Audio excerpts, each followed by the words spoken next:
welcome. Thank you so much for joining us today on Friday of National Public Health Week.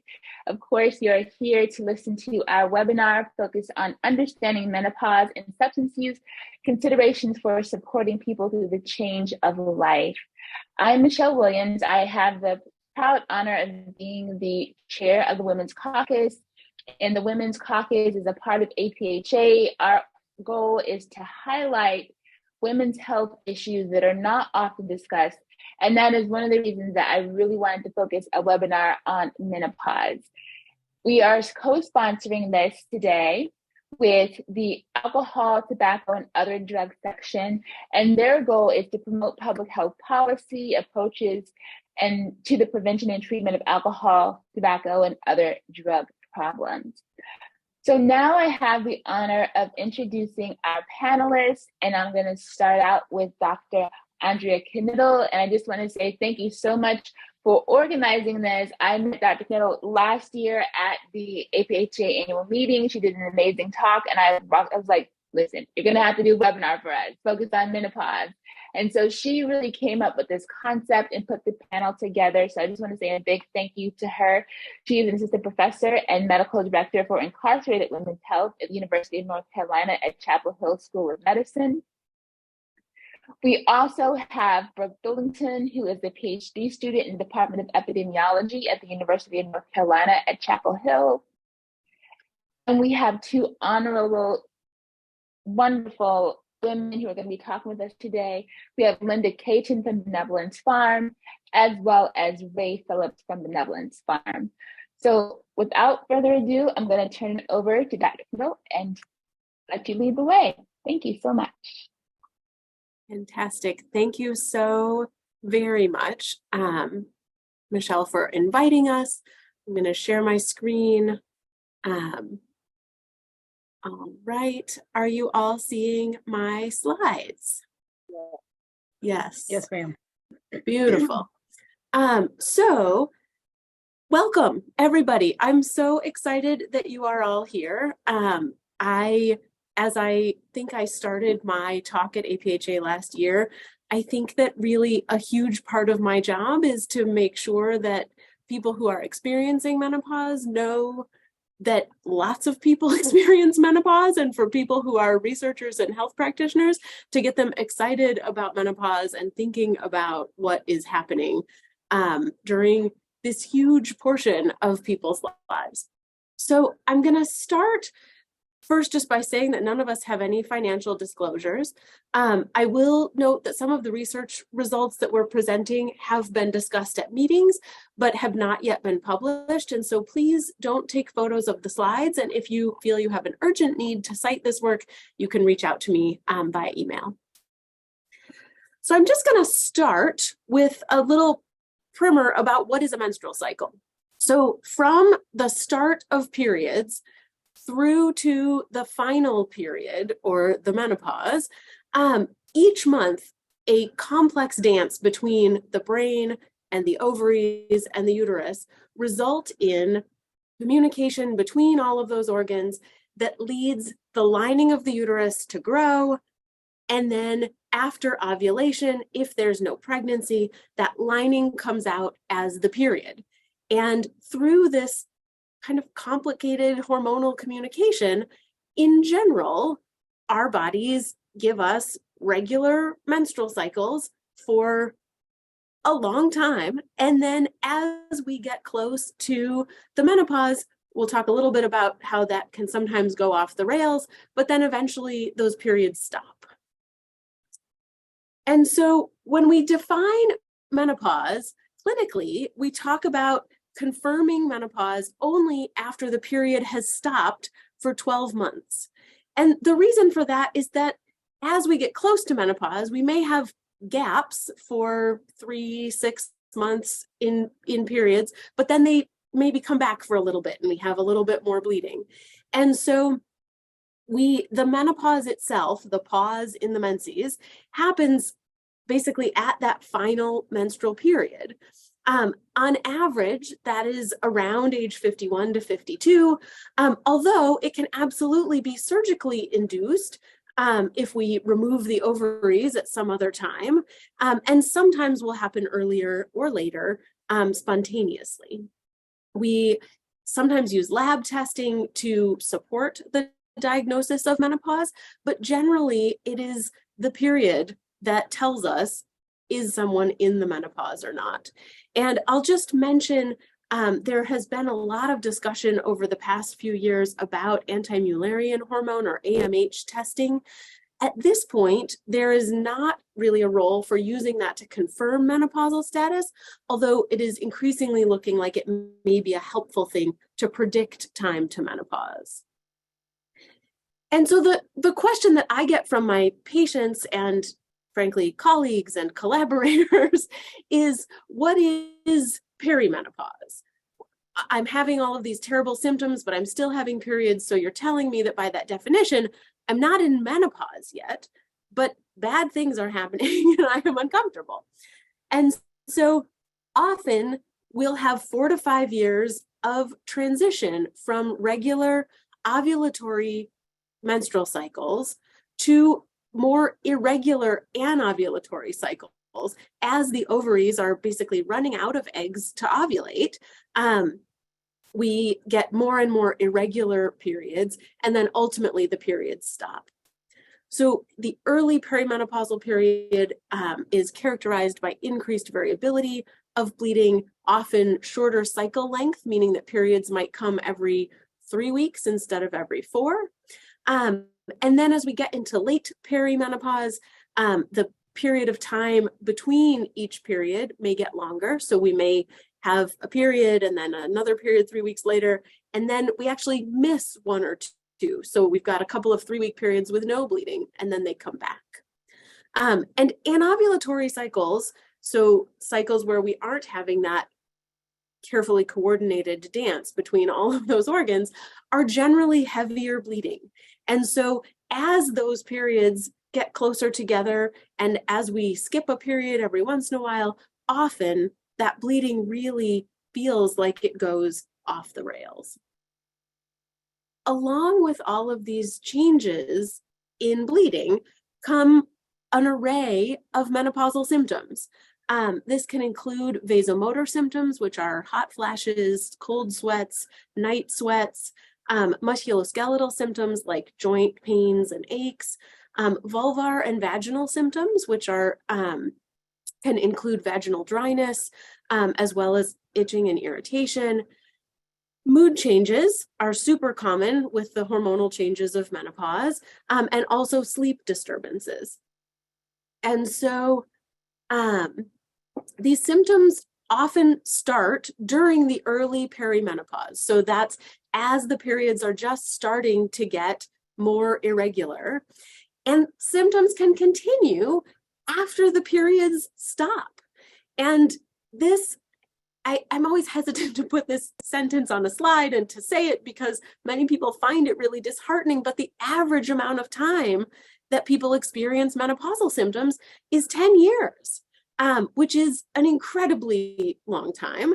And we know that 70 to 80% of people who experience menopause will have some kind of symptoms. So there are a few folks who don't. And if you are a lucky soul who has gone through this transition without any symptoms, maybe don't tell anyone else because they won't want to, I don't know, it will, I'm sure, inspire some jealousy and frustration. But most folks do experience something.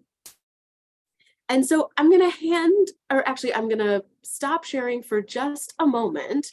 And I am going to start with Linda and Ray before we talk a little bit more about substance use and menopause and the research around that, and have them share their really fantastic stories about what the menopause experience has been like for them.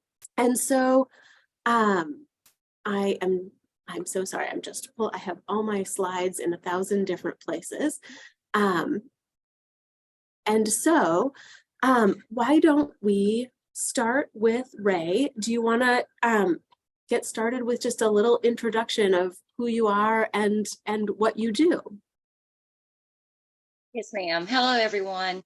Thank you for having me. My name is Rayanne Phillips. I'm an enterprise assistant at Benevolence Farm. I'm 47 years old and I've been sober since 2013.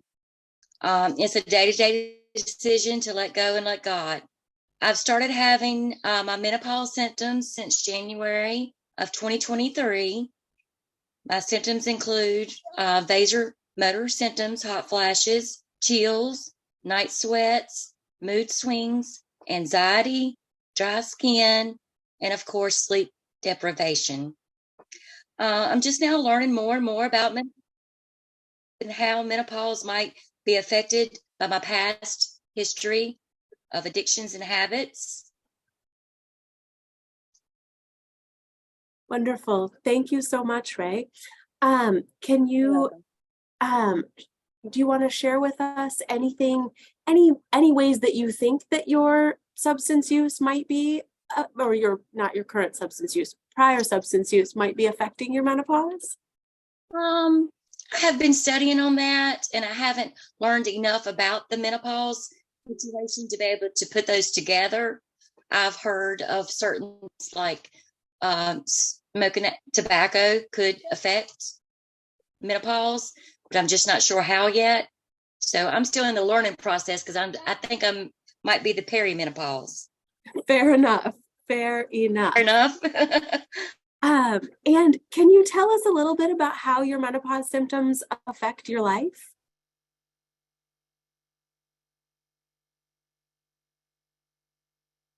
You broke up there. I didn't hear you. I'm so sorry. Can you tell us a little bit about how your menopause symptoms affect your life?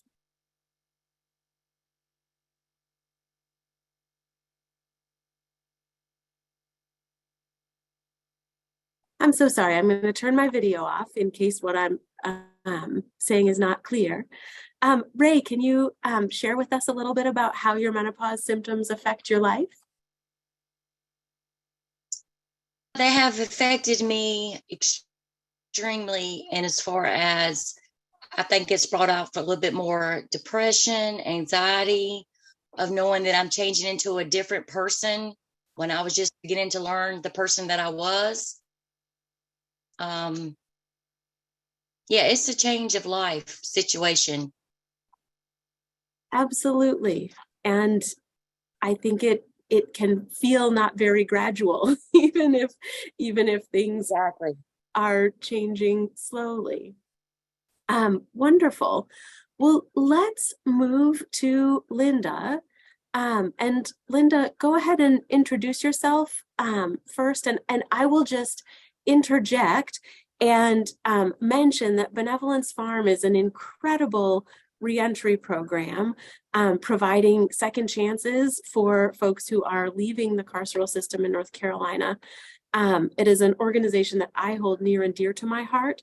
And to be honest, I use all of their body products. And so I think I said I would not promote anything, but I will mention that if you Google Benevolence Farm, I highly recommend everything on that website. And so let's keep going. And Linda, go ahead and introduce yourself and then tell us a little bit about your menopause. Good morning, and thanks for inviting us to this conference and listening to what we have to say. My name is Linda Caton. I'm a 52-year-old woman and a mother to a 30-year-old daughter and grandmother to an 11-year-old grandson. I'm also pursuing a degree in substance abuse and recovery through Wake Tech. I am a recovering addict who has a over 20-year history of substance abuse. The Benevolence Farm is an amazing program, and the opportunities that they have afforded me have allowed me to pursue my degree and given me a safe place to stay and employment. In addition to starting my life over after incarceration, I'm doing things an entirely new way. I began my incarceration on July 2nd of 2020, and I was released November 23rd of July of 2022. I had my last menstrual cycle in September of 2020. I don't really know that I had any perimenopause symptoms other than my periods did become less and further apart. The hot flashes and the problems with anxiety and rage and the skin problems, acne and cyst-like skin issues with my face, and rosacea also set in after my menopause started. When you're incarcerated, they provide zero educational information about menopause. And if you don't have family to talk to on the outside, you're completely lost. You don't know what's going on. I cried over everything for about a year and a half. I would lay in bed at night with soaked sheets and a soaked pillow and cry. The backs of your hands even sweat. It's like bursting into flame from the inside out. If you've never experienced those symptoms, it's very overwhelming. The depression and the anxiety and rage, I didn't know whether to attribute to menopause or for just being sober for the first time in over 20 years and having to deal with emotions that I had previously suppressed through drug use. It's rough, especially when you're in prison. There's no ice, there's no air conditioning. You typically don't feel a fan. You're in a room full of over 30 women trying to use 2 fans in 90-degree weather. And then finally, after a year and a half of being incarcerated in Raleigh, Dr. Kniddle came into my life. Thank you, Lord. She educated me about the menopause and advised me that the symptoms I was experiencing were very typical.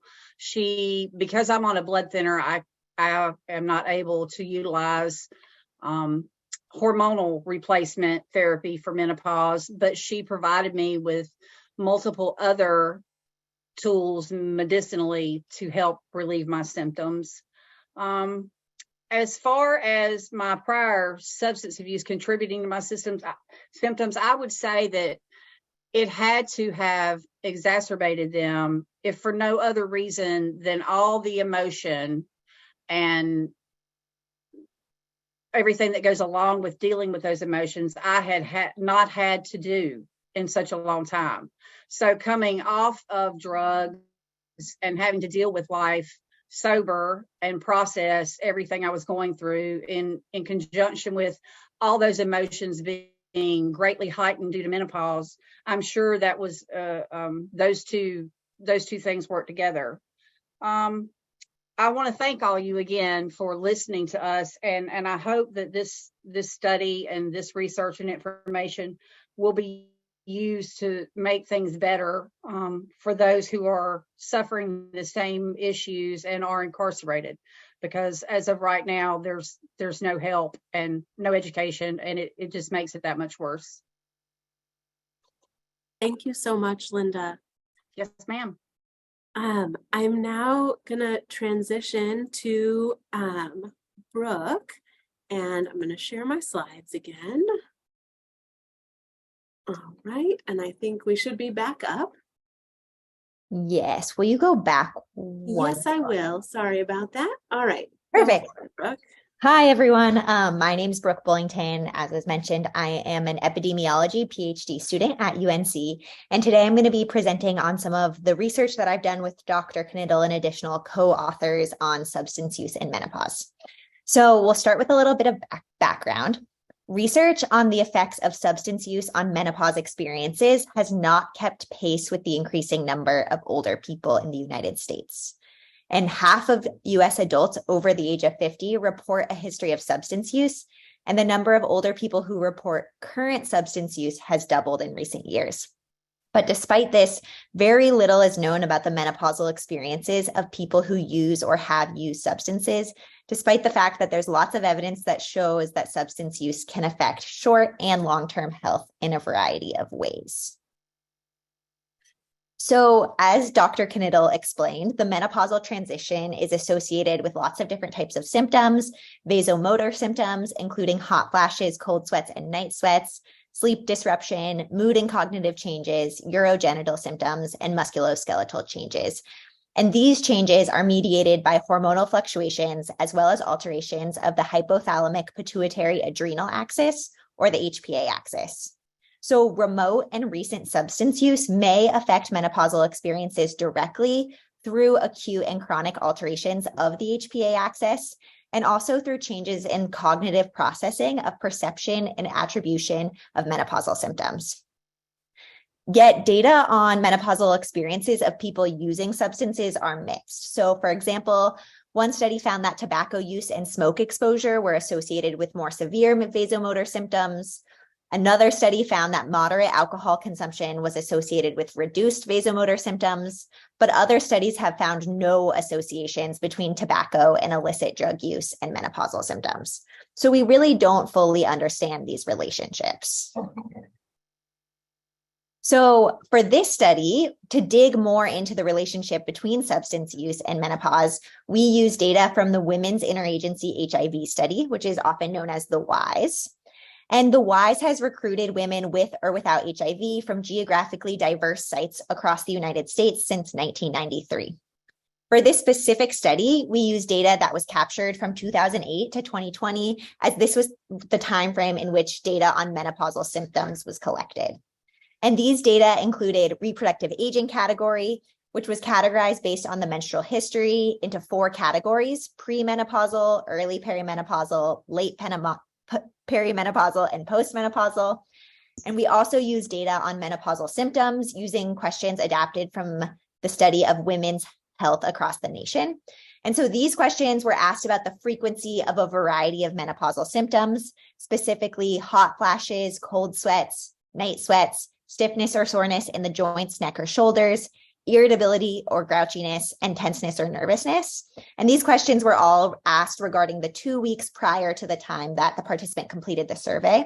And we categorize these symptoms into 3 symptom categories: vasomotor symptoms, musculoskeletal symptoms, and mood symptoms.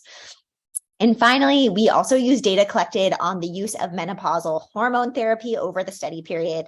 And this was based on self-reported medication use. I'm not going to go into depth about how we measured substance use, but I'd be happy to talk about it in the Q&A. So in this work, we first describe the sociodemographic characteristics of people in our sample, as well as their historical and present substance use. And historical substance use included substance use that occurred prior to a participant's enrollment in the WISE, or also substance use that occurred during the WISE, but prior to the menopausal transition when a participant was still categorized as premenopausal. And present or current substance use included all substance use during the menopausal transition or after they were early perimenopausal. We ran alternating logistic regression models for ordinal outcomes, and our exposures were the various types of historical and present substance use, including use of tobacco, alcohol, marijuana, crack cocaine, and opioids. And our outcomes, as we mentioned, were frequency of vasomotor symptoms, musculoskeletal symptoms, and mood symptoms. We wanted to try to ensure temporality, so we lagged our exposure such that the exposure was measured, substance use was measured 6 months prior to the time where the menopausal symptoms were measured. And this basically was to make sure that the substance use came before the menopausal symptoms. We determined our covariates ahead of time, and these included race, ethnicity, education, age, income, geographic region, trauma, and physical and mental comorbidities or health conditions. And we also controlled for use of other substances beyond just the main exposure in the model, both previously and currently. So, for example, in our model in which the exposure was current tobacco use, we controlled for historical tobacco use before the menopausal transition, as well as present and historic use of alcohol, marijuana, crack cocaine, and opioids. And this is because we really wanted to isolate the association for each substance with the different menopausal symptoms. We also did a separate analysis in which we examined rates and ratios of hormone initiation by previous and current substance use to see if substance use was impacting uptake of hormone therapy. Perfect. So some of our findings. In our models, we found that current heavy alcohol use and marijuana use and cumulative tobacco and cumulative marijuana use were associated with more frequent vasomotor symptoms during the menopausal transition. Additionally, current heavy alcohol use was associated with more frequent mood symptoms, and current opioid use was associated with more frequent mood and musculoskeletal symptoms. So in summary, we found that substance use was associated with frequency of symptoms and that different substances were associated with different categories of symptoms. And then for our hormone therapy findings, we found that when we examined initiation of hormone therapy by substance use, we found that people with a history of illicit drug use were less likely to initiate menopausal hormone therapy. And additionally, people who are currently using tobacco were less likely to initiate hormone therapy. But for all other substances, we did not find significant differences in hormone therapy initiation between users and non-users of those substances. Alrighty, so in summary, we found that both historical and present substance use may impact menopausal symptoms, and there are multiple potential mechanisms that might explain these findings. So the first might be what we talked about earlier, alterations to the HPA axis and hormonal changes that influence menopausal symptoms. The second is that perhaps there's some overlap between menopause symptoms and substance withdrawal syndromes, in which people might experience symptoms from their substance use withdrawal that overlap substantially with their menopausal symptoms. And lastly, substance use may occur in response to menopause symptoms, meaning that people might use substances as a form of treatment for their symptoms. So we did try to account for this, as I mentioned, by lagging our exposure to make sure that the substance use occurred before the menopausal symptoms, but it's really hard to disentangle this relationship. So we conclude that people with current or prior substance use may benefit from anticipatory counseling about their menopause symptoms and referrals to specialists. And additionally, collaborations between providers with expertise in primary care, HIV prevention and treatment, and menopausal care has the potential to benefit access to care and treatment of symptoms for folks who are going through the menopausal transition. So thanks so much. I'm really happy to answer questions, but for now, I'm going to pass it back to Dr. Knittel to close us off. Perfect. Thank you so much, Brooke. I am just going to talk briefly now about what kinds of things we can offer to people and what sort of considerations we might want to maintain as we're counseling friends, clients, colleagues, and other folks who may have histories or current substance use and are trying to figure out how to manage their menopause symptoms. So the first question is really to refer or not to refer. So can somebody be seen by a primary care provider in a primary care clinic and have their symptoms managed? And I think the answer to that question is really just based on the comfort level of the person who is doing the referring. And so I hope that many of you will become much more comfortable after this in counseling your friends and colleagues and patients or clients about what is menopause and working with them to decide whether or not they need a referral to a specialist. I'll also talk briefly about the treatment options that we do have, including non-pharmacologic interventions, so non-medications, medications that are not hormonal, and then also hormonal medications. So when we think about non-pharmacologic interventions, the first thing that I think is probably the most important is reassurance that symptoms are common and that they are not dangerous, that they don't mean that you're going to die, even if you feel miserable, and that they will eventually go away. Referral to a counselor or a psychologist is a totally reasonable thing, both for help with coping with symptoms and then also with talking about, sometimes there are emotional kind of aspects to aging, moving beyond the period when people are able to conceive or to have children.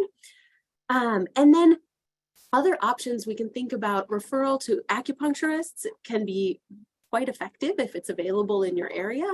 And then there are certainly lifestyle changes that are available to folks, although as Linda noted, these things are often not available for folks who are experiencing incarceration. And given the profound overlap in our country between folks who have any substance use history and interaction with the criminal legal system, it's certainly important to remember that these lifestyle changes may not be accessible to all of our clients and patients, friends and colleagues.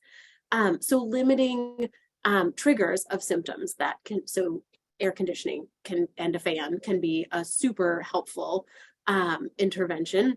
Limiting alcohol, smoking cessation, and considering the timing and type of exercise that a person engages in. Similarly, ways to accommodate symptoms, so dressing in layers, having clothing that you can take off and on depending on whether or not you're having a hot flash or a cold flash, or when you are sleeping at night. Having a portable fan or a fan right at the bedside can also be really helpful. When we think about non-hormonal medications, there are, I think, a surprising number, and many folks who have reasons that they can't take estrogen or other hormones are often surprised at how many options exist. There is one SSRI that is an FDA-approved treatment for vasomotor symptoms, and then there are a number of other medications that have been well studied but don't have specific FDA indications. In addition, gabapentin, pregabalin, and clonidine are useful adjunct medications. For genitourinary symptoms, vaginal moisturizers as well as lubricants can be helpful for relieving symptoms, and also for making sure that sex as we transition into the menopause is not something that becomes uncomfortable and problematic. Many, I think, if your friends, colleagues, family members are the same as mine, people will ask you lots of questions about herbal medications or natural remedies that they may be able to use. The list of medications that are here, the little plus signs that you can see next to flaxseed and vitamin E, are really the only herbal medications that have any evidence that supports their use. And so what I generally tell people is that if they found that their black cohosh is working well for them and it's not super expensive, then who am I to tell you that it didn't work for you? But if you haven't started a new herbal medication and are just considering that, it's certainly worth considering cost, considering that it is on the whole not something, whether or not it's something that has been effective for a large number of people. And certainly prioritizing things like vitamin E and flaxseed that have been shown to be helpful. When we think about menopausal hormone therapy, there, over the past 20 years, has been a huge evolution. So at this point, we really recommend treating vasomotor symptoms when that is appropriate, in that when they are disrupting people's lives. We recommend treating early and premature menopause, which is menopause that occurs either before the age of 45 for early menopause or before the age of 40 for premature menopause, in order to prevent early onset of the bone loss, heart disease, and other things that happen as we age. It is also reasonable to treat with menopausal hormone therapy for bone loss and to prevent further bone loss. I want to just mention very briefly the Women's Health Initiative, which is something that always comes up when we talk about hormone therapy, because that study, when it was released, resulted in a whole bunch of providers deciding that they were no longer going to prescribe menopausal hormone therapy, and even stopping menopausal hormone therapy for many patients for whom it was working really well. At this point, and with many now sort of retrospective reanalyses and sort of thinking critically about what the Women's Health Initiative was doing, have identified that what the WHI really tells us is that we should not be using menopausal hormone therapy for the wrong patients. So we should be using it to treat symptoms for as short a duration as is necessary, rather than the purpose in the Women's Health Initiative, which was for primary prevention of chronic disease. So menopausal hormone therapy is not intended for that, and it doesn't work for that. And in addition, we should be treating people at the right time rather than the wrong time in the study, which was often more than 10 years after the final menstrual period. So the patients in this study were largely not symptomatic from their menopause and were receiving hormones as I mentioned, with the primary goal of preventing chronic disease rather than treating symptoms. There are certainly some special considerations for people who have other medical conditions, and that is that certainly we should look into drug-drug interactions before prescribing or recommending a medication. We may want to think about pill burden for folks who are taking medications for other reasons, and then also the very reasonable and well-informed fear of adverse reactions or events. I would not say that there are really any patients other than early folks who are in early or premature menopause where I strongly recommend hormone therapy, but it is totally reasonable to offer for symptom management. And so the important things I've listed here are ways to avoid those problems. So if somebody is having unexplained bleeding, so they've not been evaluated by a doctor for their increasingly irregular periods, if they have acute or severe liver disease, a history of stroke, coronary artery disease, if they have dementia, and a number of other things that I've listed here, they shouldn't get menopausal hormone therapy, but just about everybody else can get menopausal hormone therapy. So we can check interactions with a medication interaction checker, although I will note that most of the interactions are extrapolated from studies of hormonal contraception rather than the much lower doses that we use for menopausal hormone therapy. And so interpreting those interactions that come up can also take a little bit of nuance and experience, and it may be worth talking to an expert or referring to an expert about whether those interactions are truly meaningful or not. And then the last piece is I will just mention that when we're talking about menopausal hormone therapy, we're often talking about two medications together. We're talking about estrogen, which is the magical medication that makes those hot flashes better, and also talking about a progestin, which is a second hormone that makes sure that none of the negative effects of estrogen, in particular on the uterus, are able to happen with longer term use. And so I just want to conclude this portion of the presentation by emphasizing again that the menopausal transition really is a universal experience, and many people will experience bothersome symptoms. We often talk about pregnancy a whole lot. Not everybody goes through pregnancy as a transition, but pretty much everybody will experience the menopause. There are potential therapies that include non-pharmacologic interventions, non-hormonal medications, as well as menopausal hormone therapy. And I would encourage all of you to not be afraid to offer menopausal hormone therapy and other therapies, both to patients with and without HIV, with and without substance use, and to really consider referral for menopause management if it's not something that you are comfortable doing yourself, or if you have if you are not a provider but have clients, friends, colleagues, etc., seek out a provider who's expert in managing menopausal symptoms so that we can make the transition less bothersome, less painful, and just a happier time of life for everybody. I want to acknowledge a number of different folks. We created our slides in Canva and have some images from Flaticon. And then I want to acknowledge all of the folks who've worked with me, past and present, on all of the various research pieces. Certainly the Women's Interagency HIV study, which is now part of the Max-Wise combined cohort study.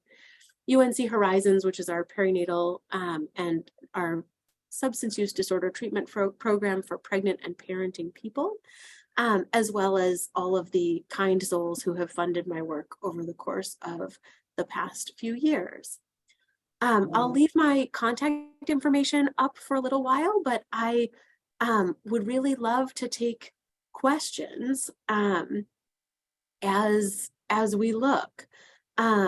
And let's see, I'm seeing that there are some Q&A things that are popping up. And so I will go ahead and Michelle, unless you want to facilitate these, I'm happy to look and make a guess at who would be the right person to answer that question. No, absolutely. Go ahead. Thank you. So the first question is, for exercise, is there a certain time of day that is better or a better type of exercise to relieve symptoms? This is a phenomenal question, and one that I wish there was a definite answer to. The answer is really that it depends. So for some people, low intensity exercise makes them feel more comfortable. And for some people, any exercise causes them to have more hot flashes, and they experience hot flashes while they're exercising. And so it really, I think, just depends on what works for you. Linda and Ray, do you have any thoughts or comments about exercise and what your experiences have been? Well, Dr. Knittel, for myself, any movement at all in the beginning of my symptoms and the unbearable every 5-minute hot flashes day and night enhanced or exacerbated the hot flashes. And still, even though my hot flashes have tapered off to where I don't have them that frequently, any out of the ordinary movement, out of my normal routine, like walking further or cleaning the house, or sometimes taking a shower, will bring them on. I've also noticed a cup of coffee is a guarantee for hot flashes. I wish it weren't, but I hear you, Linda. Ray, Yes, any thoughts? Yes, ma'am. Definitely exercise made my body feel a little better. But once it come about the hot flashes, it kicked them in. And I was like, I got to go to some fresh air. And definitely the hot drinks, cocoa, coffee, cappuccinos, definitely triggers it. Fair enough. All right, so the next question, is there a difference in menopause symptom severity between people who use stimulants, opioids, alcohol, and tobacco, or engaged in polysubstance use? And so I will just mention that actually one of the huge limitations of our research study was that there was not a tremendous amount of stimulant use in the study. So we didn't find associations with current or prior crack or cocaine use, which was the main stimulant that was used during the study period. But we didn't have we had very few people in the cohort who had histories of methamphetamine use or current methamphetamine use. And so I think what our findings certainly suggest is that we need to look at this more, because it does seem like there are differences. And Brooke, I don't know if you want to talk a little bit about the sort of differences between the categories, and then also to talk about how we didn't address polysubstance use necessarily very well. Yeah. So another thing I want to flag is that our outcome was frequency of symptoms. So maybe like slightly different than severity, though one could presume that more frequent symptoms were more severe, but just flagging that. But yes, I was going to say that we did not look at substance use in all of our models. Like, we were trying to isolate the impact of a specific substance that we were looking at as the exposure. But I think that's a really interesting question and something that's worth looking at.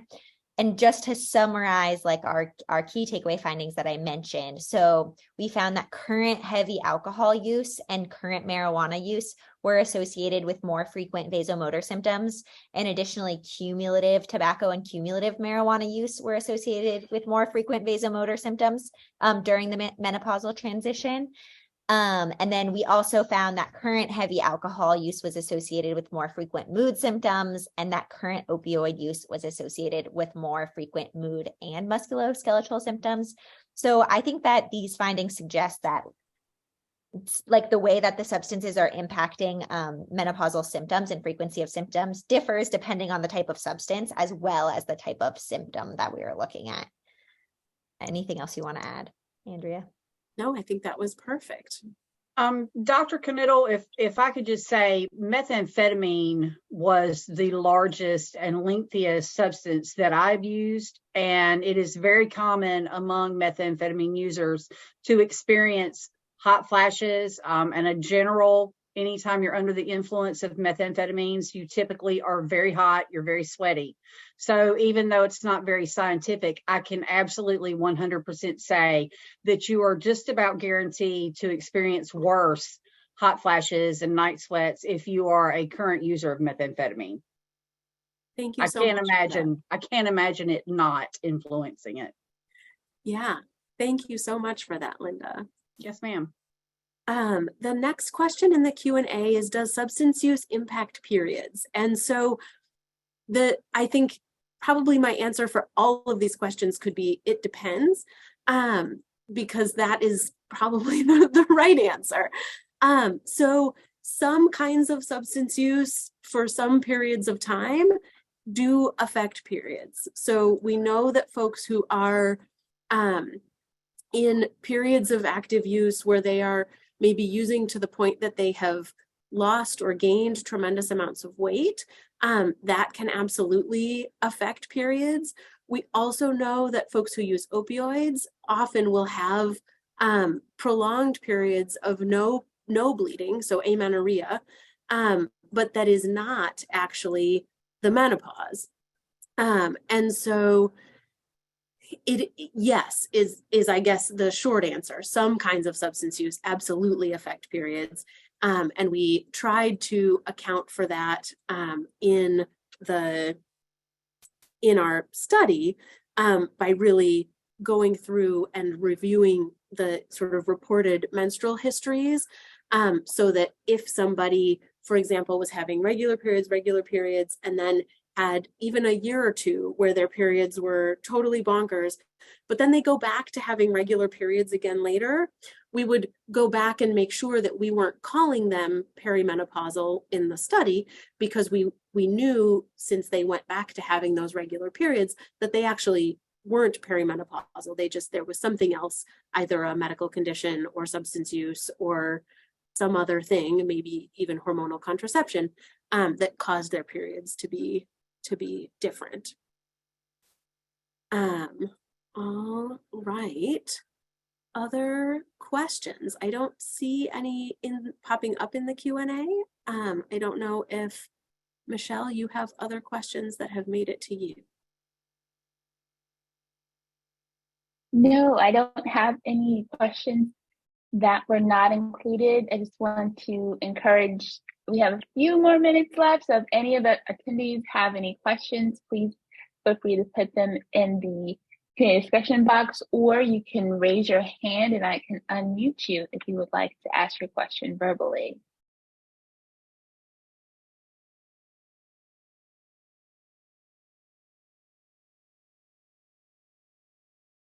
While you are thinking of your questions, I would love to see some kind of show of hands. I think, let's see, we'll have you maybe use the thumbs up, because if you raise your hands, then Michelle will think you have a question.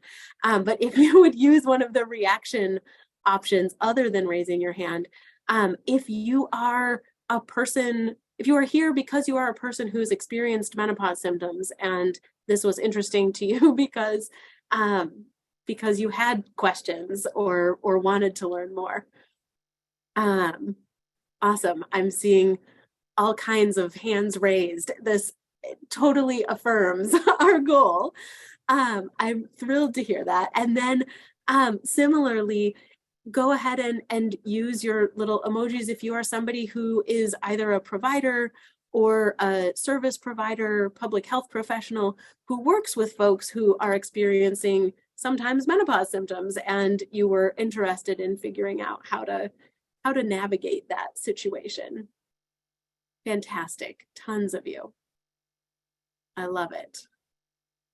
Amazing. And then do we have anybody who is a healthcare provider on the call who joined because they were interested in how to navigate managing menopause symptoms for folks that they were seeing?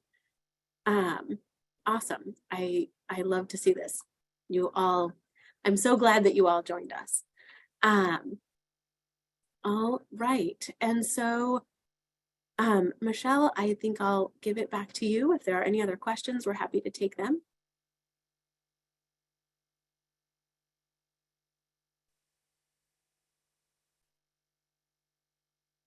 Excellent. Thank you. And thank you again so much. Just a round of applause to our entire panel. This was an amazing, amazing session. Thank you so much for taking time out of your day. Thank you again, Andrea, for organizing this. Because like I said, all I did was I wanted to learn about menopause and you just took it off and ran with it. So thank you so much. I do want to encourage everyone to complete the evaluation of the webinar, to share your feedback. And also, if there are other topics similar to this, or if you want to learn more about another aspect of menopause, using the webinar evaluation is a good way of letting us know, because that's how we come up with the topics for these webinars, is by the interest of our audience. And we find experts to come and talk with us. So thank you so very much. And also, please join us on our social media to learn more about the Women's Caucus and all the amazing things that we're doing, as well as the alcohol, tobacco, and other drug section. Please check them out as well. And so, any last remarks from any of our panelists? Other than just thank you so much for hearing what we have to say. Yes, thank you, Dr. Michelle and Dr. Canetto. And yeah, I just want to thank certainly Linda, Brooke, and Ray for joining me today, because I think they just made the whole experience so much richer. I can always talk forever. You all, and all those of you who know me or have seen me before know I can just talk and talk and talk. But I'm so glad that we were able to have a richness of perspectives today. So thank you so much for having us. Yes, ma'am. Awesome. Thank you all again. And I hope that you enjoy the last few days of National Public Health Week. I think for the Women's Caucus, this was a great way to end National Public Health Week. But thank you all so very much. And I hope we might have a part 2 coming up sometime soon. So we'll talk about that. Thank you all. Fantastic. Bye-bye. Thanks. Bye.